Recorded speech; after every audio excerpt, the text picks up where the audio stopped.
இந்த உலகத்தில் நம்ம எவ்வளோ காலம் இருக்க போகிறோம் போக போகிறோம் எதுன்னு யாருக்கும் தெரியாது. இருக்கிற வரைக்கும் ஒரு அன்பு பாசத்தோடு உங்களுக்குன்னு ஒரு கஷ்டம்னு நம்ம உதவுறது, நமக்கு ஒரு கஷ்டம் நீங்கள் உதவுறது.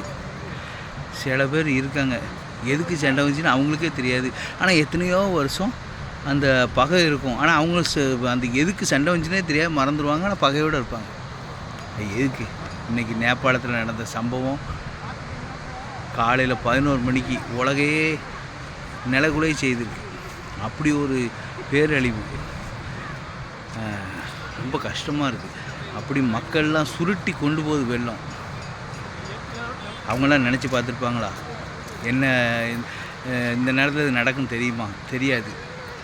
இந்த உலகத்தில் வாழ்கிற வரைக்கும் 4 பேருக்கு ஒரு நன்மை செஞ்சுட்டு ஒரு சிரித்த முகத்தோடு அவங்க மனசை நோகடிக்காமல் சந்தோஷமாக வாழ்ந்துட்டு போவோமே.